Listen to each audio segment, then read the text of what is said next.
Assalamualaikum warahmatullahi wabarakatuh.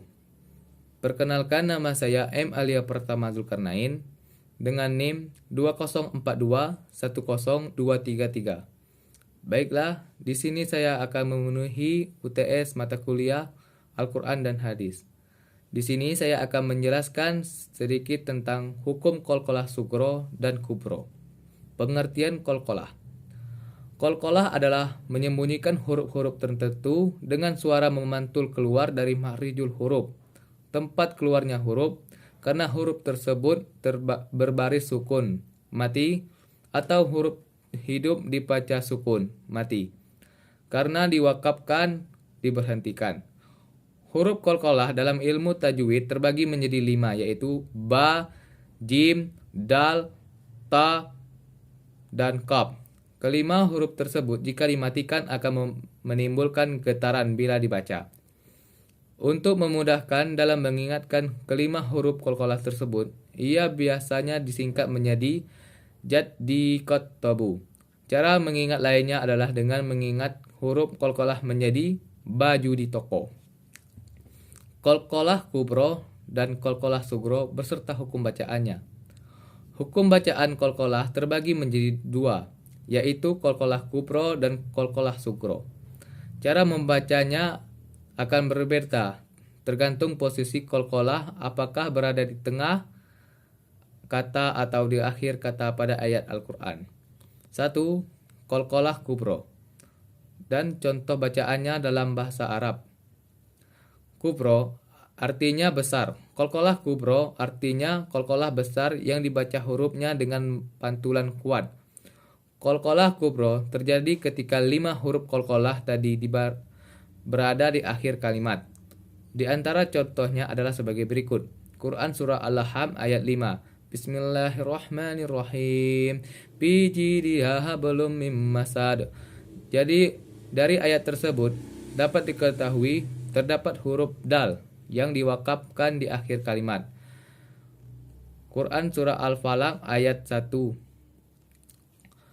Qul a'udzu Bismillahirrahmanirrahim. Qul a'udzu birabbil falaq. Dari ayat tersebut dapat diketahui terdapat huruf qaf yang diwakafkan di akhir kalimat. Cara membaca dua ayat tersebut di atas pada bagian qalqalahnya adalah dengan dipantulkan secara kuat qalqalah sugro. Pada huruf qalqalah lain juga berlaku hukum bacaan seperti ini. Huruf-huruf tersebut akan menghasilkan getaran atau pantulan sama ketika dibaca.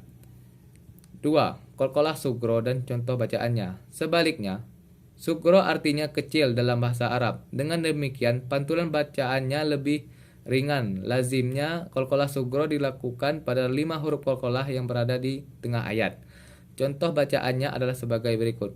Al-Kautsar, Quran Surah Al-Kautsar ayat 3. Bismillahirrahmanirrahim. Inna sani'aka huwal abtar. Dari ayat tersebut dapat diketahui terdapat hukum huruf ba yang diwakafkan di tengah kalimat. Quran Surah Quraisy ayat 4. Illal bismillahirrahmanirrahim. Illal allazi at'amahum min ju' wa amanahum min khauf. Dari ayat tersebut dapat diketahui terdapat huruf to yang dimatikan di tengah kalimat. Dua contoh di atas menggambarkan huruf qalqalah yang berada di tengah kalimat sehingga lafalnya dipantulkan dengan ringan qalqalah sugro. Kesimpulan, qalqalah menurut bahasa artinya bergerak dan bergetar. Sedangkan menurut istilah, suara tambahan pantulan yang kuat dan jelas yang terjadi pada huruf yang bersukun setelah menekankan pada makhraj huruf tersebut. Huruf qalqalah kubro dan qalqalah sugro. Qalqalah kubro terjadi apabila huruf qalqalah bersukun aridi karena diwakafkan, dan apabila qalqalah tersebut di akhir kalimat. Qalqalah sugro terjadi apabila huruf qalqalah bersangkutan asli dan berada di tengah kalimat. Baiklah, demikianlah pengertian singkat dari saya. Saya akhiri wabillahi taufik wal hidayah. Wassalamualaikum warahmatullahi wabarakatuh.